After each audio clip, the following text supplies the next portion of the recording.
Hi students, स्वागत है आपका एक बार फिर से अपने YouTube channel best chemistry bio classes पर। तो चलिए आज देखते हैं 12th क्लास केमिस्ट्री का नेक्स्ट टॉपिक। आज देखते हैं हम द्रवीय विलयन, लिक्विड सॉल्यूशंस। अब लिक्विड सॉल्यूशंस की बात करते हैं तो अपन लिक्विड सॉल्यूशंस बोलते किसको? यदि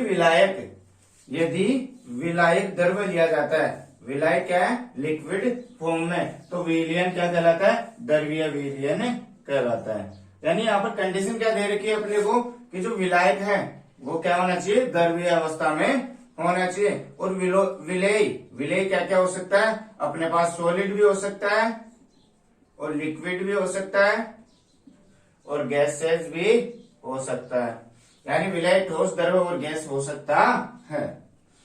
यदि विलयन में विलेय व विलायक दोनों वाष्पशील होते हैं, यदि विलयन में विलेय व विलायक दोनों वाष्पशील होते हैं तो विलयन का कुल वाष्प दाब दोनों अवयव के वाष्प दाब का योग होता है। यहाँ पर दोनों अवयव किसकी बात कर रहे हैं हम?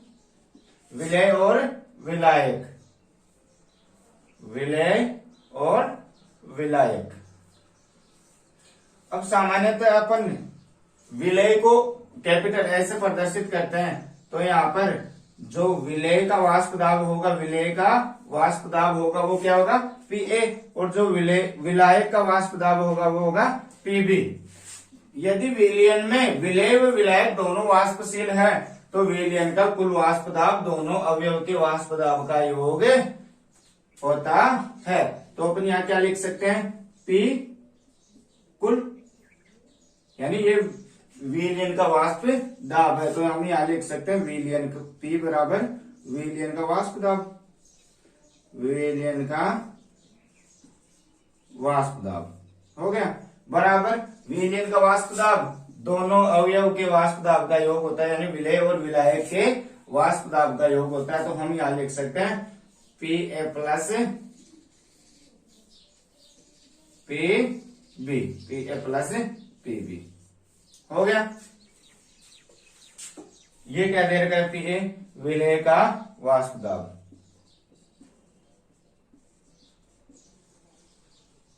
और Pb विलायक का वाष्प दाब। स्क्रीनशॉट लीजिए इसका। और अभी नेक्स्ट देखते हैं हम द्रव विलयनों का वाष्प दाब।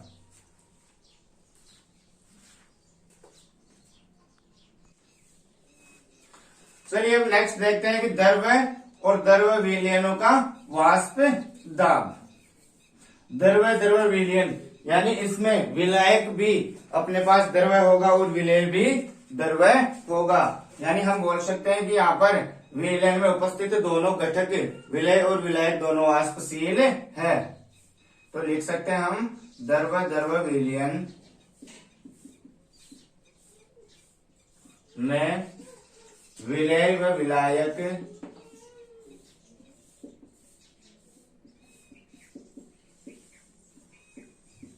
दोनों वाष्पशील हैं। और यहां पर हम विलेय का आंशिक वाष्प दाब Pa मानते हैं, विलेय का आंशिक वाष्प दाब बराबर Pa, और विलायक का आंशिक वाष्प दाब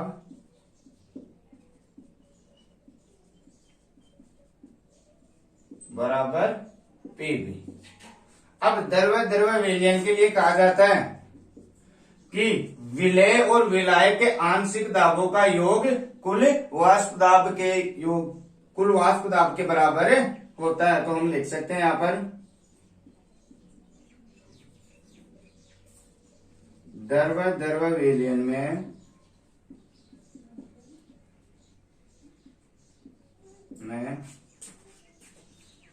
कुल वाष्प दाब विलेय के आंशिक वाष्प दाब विलेय के आंशिक वाष्प दाब व विलायक के आंशिक वाष्प दाब का योग होता है। ऊपर हमने लिखा था विलेय का आंशिक दाब वाष्प दाब क्या है, विलेय का आंशिक वाष्प दाब Pa और विलायक का आंशिक वाष्प दाब क्या है, Pb। तो कुल वाष्प दाब क्या हो गया अपने पास, Pa प्लस Pb। तो हम यहां लिख सकते हैं P बराबर Pa प्लस Pb। लिखो इसको, हो गया, स्क्रीनशॉट लीजिए। और अभी नेक्स्ट देखते हैं हम राउल नियम।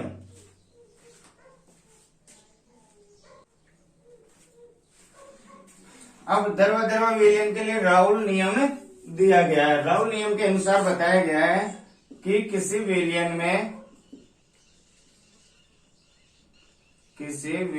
में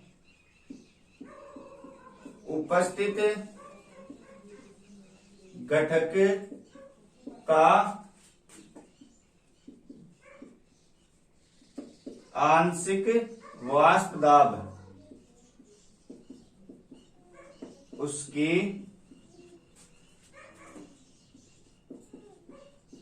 मोल भिन्न के समानुपाती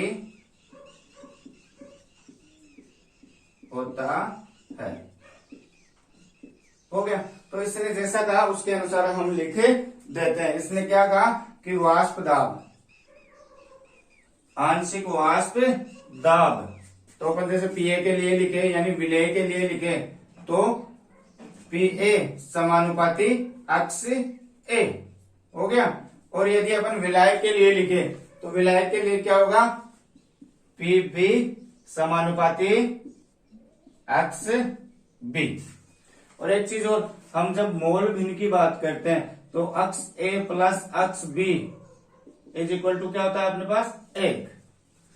अब ये समानुपाती का चिन्ह हटाने के लिए एक नियतांक लेते हैं तो अपने पास ये क्या हो जाएगा, Pa बराबर P नोट A अक्ष A।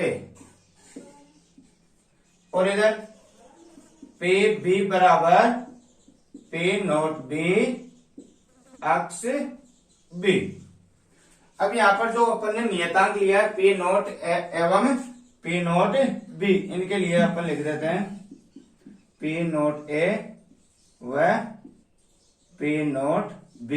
शुद्ध अवस्था में विलेय व विलायक का वाष्प दाब, शुद्ध अवस्था में वाष्प दाब, सॉरी शुद्ध अवस्था में आंशिक वाष्प दाब।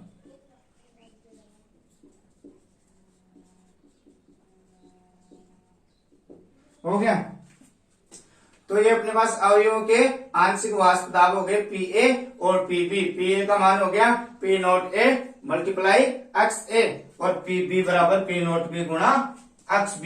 तो अपने पास कुल यानी विलयन का वाष्प दाब क्या हो जाएगा अपने पास, Pa plus Pb, Pa plus Pb। अब यदि यहां पर इस इक्वेशन को नंबर 1 ले दे और इस इक्वेशन को नंबर 2 और इस इक्वेशन को नंबर 3, तो हम यहां बोल सकते हैं कि इक्वेशन नंबर 1, 2 और 3 से, इक्वेशन नंबर 1, 2 व 3 से यहां पर क्या हो जाएगा, Pa की जगह Pa का मान रख दिया जाएगा यानी P नोट A अक्ष A। और यहां पर ये Pb की जगह P नोट B अक्ष B रख दिया जाएगा। तो अपने पास ये क्या हो जाएगा, P बराबर P नोट A अक्ष A plus P note B अक्ष B।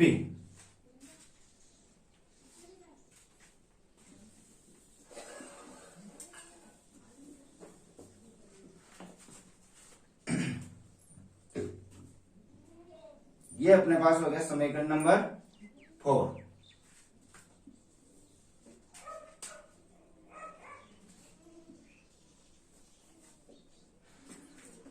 चलिए अब अक्ष ए और अक्ष बी में अपन संबंध देखते हैं। यहां देख लेते हैं एक बार। अक्ष ए प्लस अक्ष बी बराबर 1। अब यदि अपन अक्ष ए का मान ज्ञात करना चाहे, अकेले अक्ष ए का मान, तो ये अपने पास क्या हो जाएगा, अक्ष ए और ये अक्ष बी यहाँ पर क्या हो जाएगा ट्रांसफर, तो यहाँ पर प्लस का है तो इधर जाकर किसका हो जाएगा माइनस का। 1 माइनस अक्ष बी, ये हो गया। अब यहां से हम अक्ष ए का मान यहां रख देंगे, P नोट ए अक्ष ए की जगह रख देंगे, तो अपने पास ये हो जाएगा P बराबर P नोट ए अक्ष ए की जगह अपन ने क्या किया 1 माइनस अक्ष बी, तो ये हो गया अपने पास 1 माइनस अक्ष B plus P naught B अक्ष बी। अब इसको आगे सोल्व करते हैं, यहां कर लेते हैं इसको।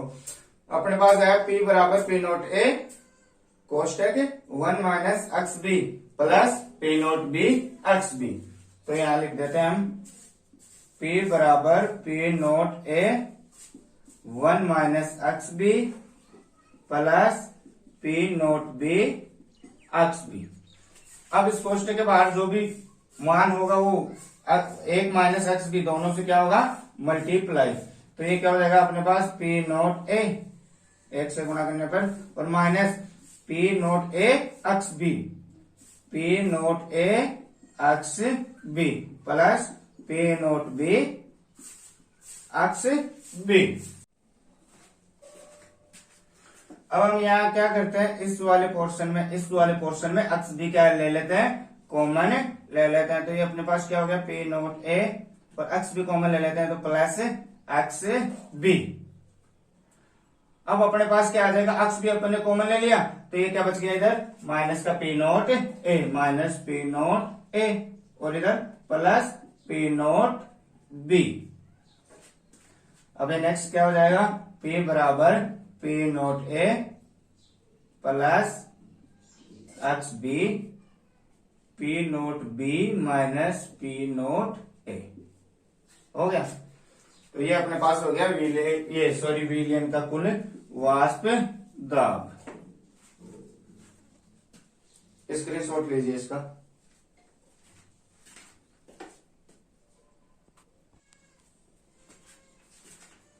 अब नेक्स्ट यदि हम विलय के मोल अंश तथा विलय के मोल अंश व विलयन के कुल वाष्प दाब में अगर ग्राफ खींचना चाहे तो अपने पास ये ग्राफ कुछ सीधी रेखाओं में प्राप्त होते हैं, जो कि इस प्रकार होते हैं।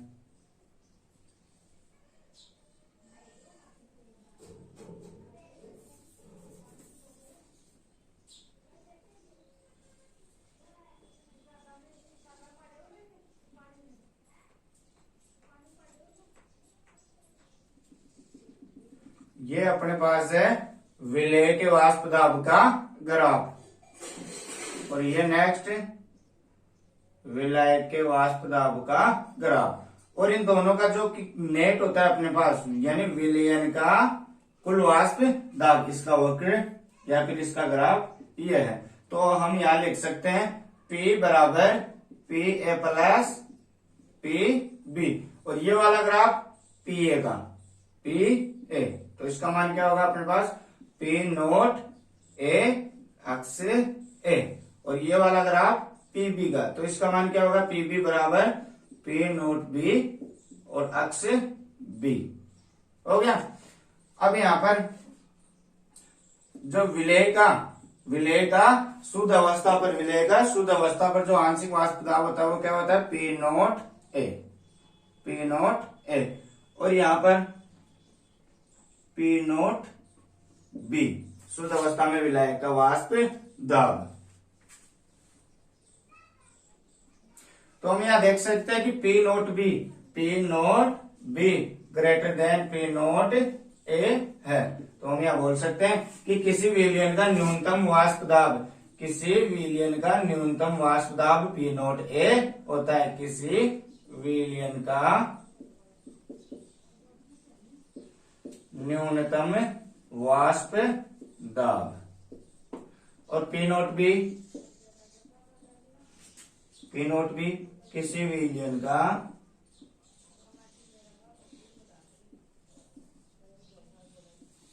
विलयन का शुद्ध अवस्था में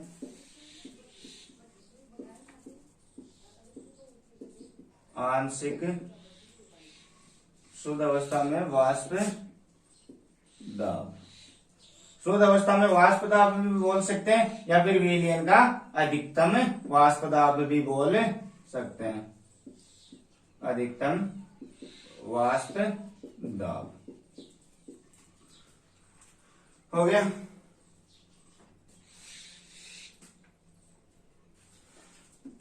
यहाँ पर ग्राफ के लिए लिखे कि ये एक्स एक्सिस और वाई एक्सिस क्या क्या शो कर रहे हैं। तो ये वाई एक्सिस वाष्प दाब को शो करता है और ये एक्स एक्सिस किसको शो करता है? मोल भिन्न, यानी एक्स को शो करता है और ये पी को शो करता है।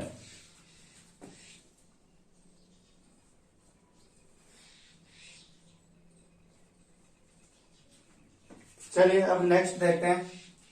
यहाँ पर पी नोट ए का मान कम है, इसका क्या अर्थ निकलता है? इसका अर्थ यही निकलता है कि विलेय कम वाष्पशील है विलायक की तुलना में। यानी यहाँ पर विलयन का पी नोट ए विलेय का न्यूनतम, पी नोट ए किसको बता रहा है? यहाँ पर विलेय के वाष्प दाब को और पी नोट बी विलायक के वाष्प दाब को। तो यहाँ से यही मतलब निकलता है कि विलेय का वाष्प दाब क्या है? कम, और विलेय का वाष्प दाब कम है तो विलेय वाष्पशील भी कम होगा।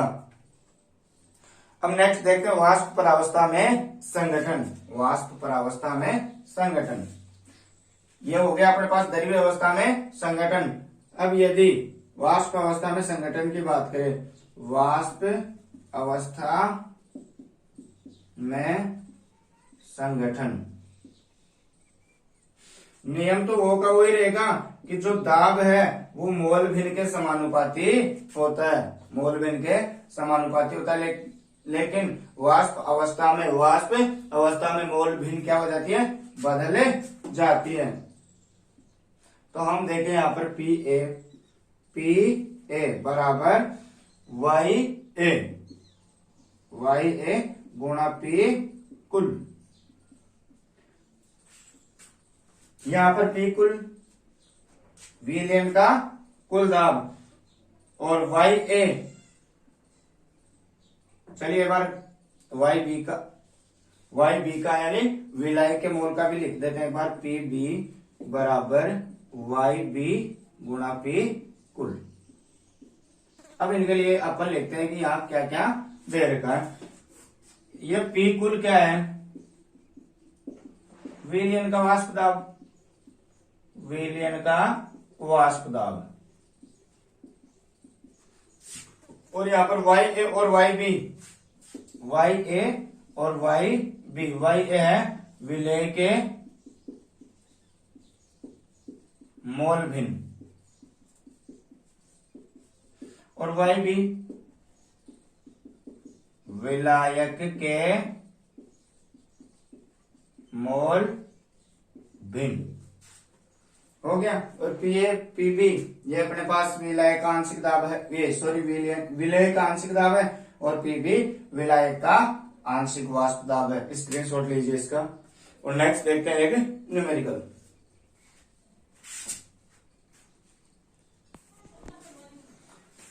चलिए अब नेक्स्ट न्यूमेरिकल देखते हैं। किसी निश्चित ताप पर शुद्ध बेंजीन का वाष्प दाब 2.56 बार है, शुद्ध टोलुइन का वाष्प दाब 0.0925 बार है। यदि विलयन में टोलुइन की मोल भिन्न 0.6 है तो गणना करें विलयन का कुल वाष्प दाब। और सेकंड देखते हैं वाष्प परावस्था में संगठन।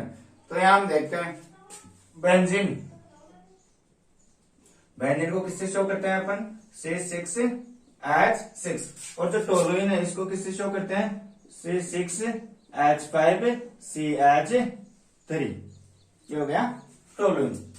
तो सबसे पहले हम हल में क्या लिख लेते हैं, दिया गया, यहां पर P नोट, हाँ एक चीज बताऊं, शुद्ध परावस्था का बता रखा है ना, तो ये किसका मान है, P नोट का। तो यहां पर P नोट C6H6 कितना देर का है, 0.256 बार, और यहां पर P naught C6H5CH3 is equal to 0.0925 bar. और नेक्स्ट क्या दे रखा है, अक्स किसका दे रखा है, टोलुइन का मोल भिन्न दे रखा है, अक्स टोलुइन C6H5CH3 बराबर 0.6 हो गया। और ज्ञात ये करना है अपने को, हो गया। अब अपने को किसी घटक में एक पदार्थ का मोल अंश दे रखा है तो दूसरे का निकाल सकते हैं, कैसे, क्योंकि अपने पास जो मोल भिन्न में संबंध था वो यही तो था, x A plus x B is equal to 1, यही तो था। तो यहां पर अगर एक घटक का मान 0.6 दे रखा है तो दूसरे घटक का मान क्या आ जाएगा, 0.4, यानी एक में से 0.6 को घटा देंगे। देखो एक बार, जैसे मान लो अपने को अक्स ए का मान निकालना है और अक्स बी का मान 0.6 दे रखा है बराबर 1, तो अक्स ए बराबर 1 माइनस 0.6 बराबर 0.4 हो गया।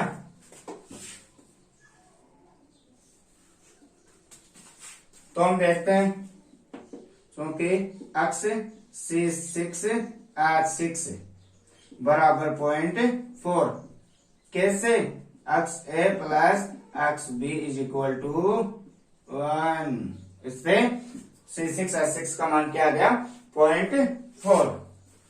अब नेक्स्ट देखते हैं विलयन का कुल वाष्प दाब, ये ज्ञात करवा रहा है।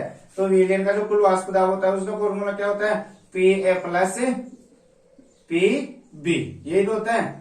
तो यहाँ पर Pa अपन C6H6 को मान लेते हैं और Pb C6H5CH3 यानी टोलुइन को मान लेते हैं।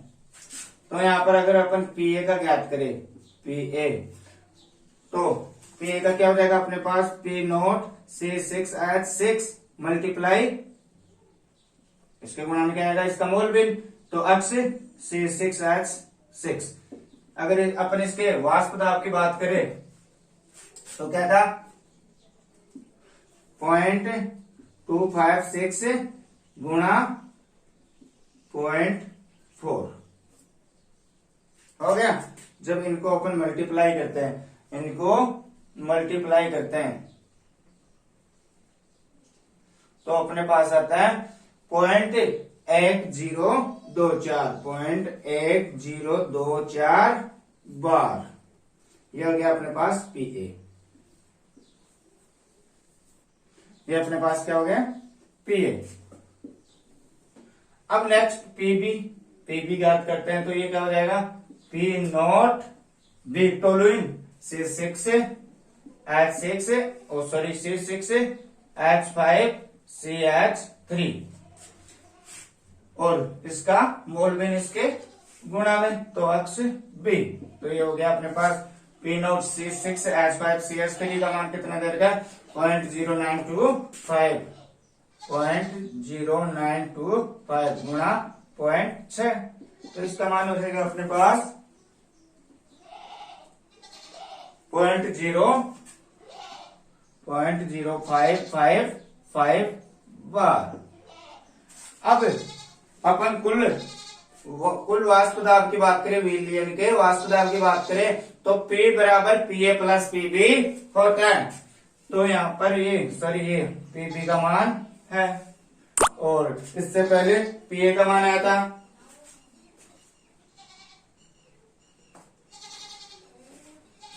तो देखो ये अपने पास हो जाएगा P बराबर Pa प्लस Pb। तो P बराबर Pa का मान अपने पास आया था 0.1024 प्लस 0.0555, तो इनका योग कितना हो जाएगा अपने पास ये हो जाएगा 0.158 बराबर 0.158 बार। ये हो गया अपने पास विलियन का कुल वाष्प दाब। हो गया। अब नेक्स्ट अपन वाष्प अवस्था में संगठन की बात करें, वाष्प परावस्था में संगठन की बात करें तो वाष्प परावस्था में अपने पास संगठन का सूत्र क्या था, हमने लिखा था पी ए बराबर वाई ए गुणा पी कुल। तो अपने को वाष्प परावस्था में मोल भी याद करना है। और दूसरा क्या लिखा था, पी बी बराबर वाई बी और पी कुल। तो अपने पास इनका सूत्र क्या हो जाएगा, मोल भिन्नी तो याद करना है ना, तो इनका सूत्र क्या हो जाएगा, वाई ए बराबर पी ए अपॉन पी कुल। और नेक्स्ट वाई बी बराबर पी बी अपॉन पी कुल। तो यहां पर हम लिख देते हैं वाष्प परावस्था में संगठन, वाष्प परावस्था में संगठन। तो ये अपने पास हो गया वाई ए बराबर पी ए अपॉन पी कुल। तो पी ए का मान, पी नोट ए का मान नहीं पूछ रहा है, ये पी नोट अक्स ए आएगा। यहाँ पर पी ए का मान क्या आएगा, पी नोट अक्स ए। तो यहां लिख सकते हैं अपन पी नोट ए अक्स ए अपॉन पी नेट या पी कुल।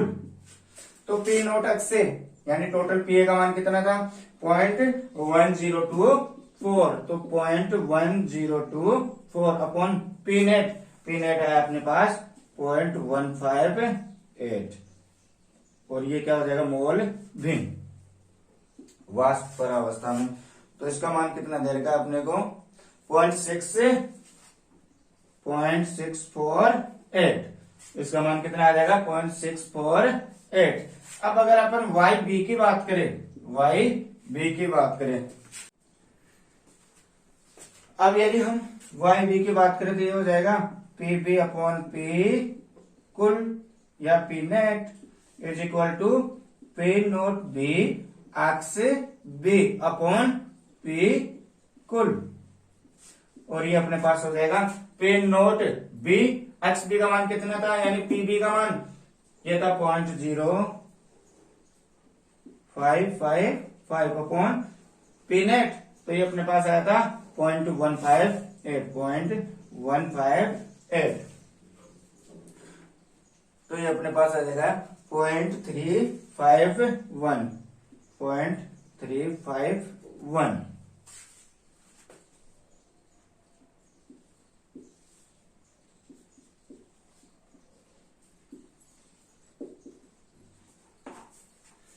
स्क्रीनशॉट ले लीजिएगा इसका।